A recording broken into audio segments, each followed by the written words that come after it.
Okay, so today we're going to look at another warm-up. We're going to look at our finger stretch.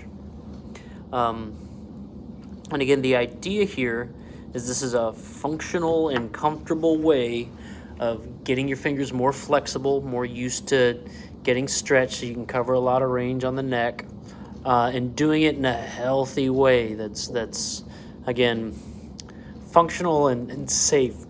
So the idea here, guys, is as you're doing this, don't ever do anything that feels like it's hurting in the wrong way. If it feels more than a good stretch, then you might have gone too far with it. And it is incremental, meaning, everybody will benefit from it starting here and only getting a certain place down the neck.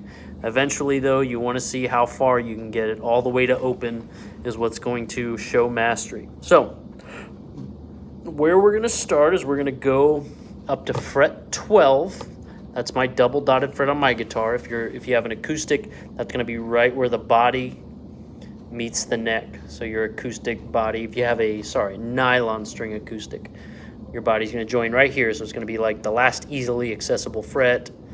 Most steel strings should have a double dot there. So number 12.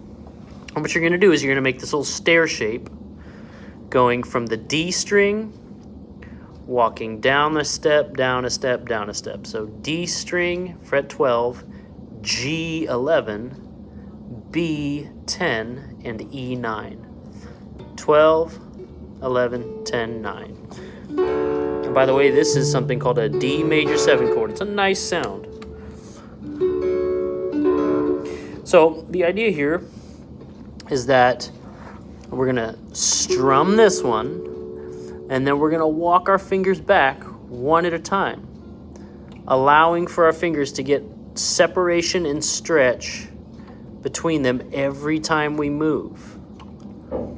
Now, the reason why this works so well is because obviously those frets widen as we get further down the neck, meaning that stretch is going to be a little bit more every time you do it. So as you're starting out, if you're only able to make it down here before it starts getting really uncomfortable, fine. Next time, try to get further. Next time, try to get further. The goal is going to be all the way to when you don't have any more fingers left. But here it goes. So let me walk you through it. I'm going to go very slowly. Maybe we'll go through it twice.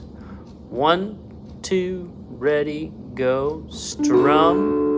Move your first finger, second finger, third finger, your fourth. Now start again with your first finger. First, second, third. Now we're back home. Move your first, second, third, and fourth. First and second, third, fourth, first finger, second, third and fourth, first finger, second finger, third, fourth, first. Again, if you've tapped out at this point, that's fine. Just try to get a little bit farther next time.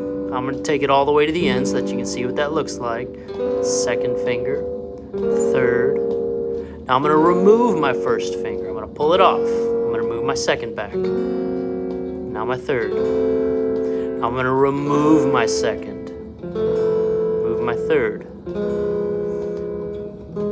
going to remove my third. Move my fourth finger. Remove my fourth finger.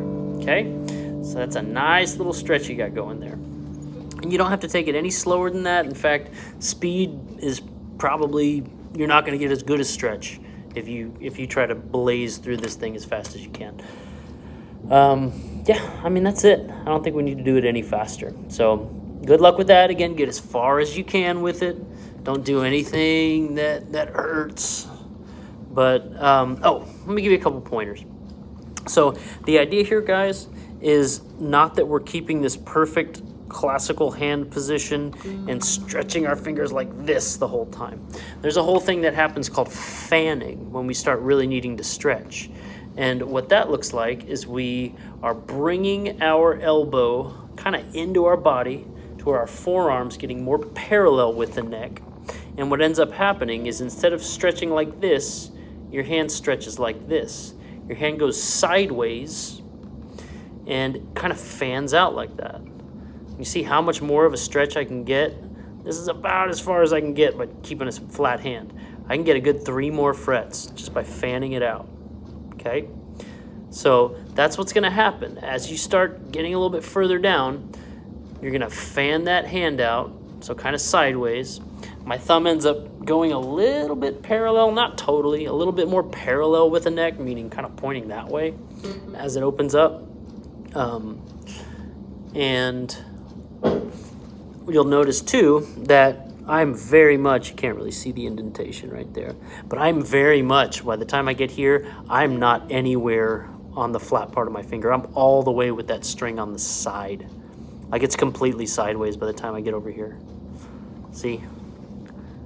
Like you can't see the front of that finger anymore, and even farther as I get down there. Okay? So you kind of end up on the sides of the fingers, and all of them really a little bit. End up on the sides of the fingers with your hand fanning out this way. Not like this, with my elbow down, like this with my elbow coming into my body. Forearm parallel with the neck. Okay? Little pointers. That's how you get a good stretch. All right, good luck.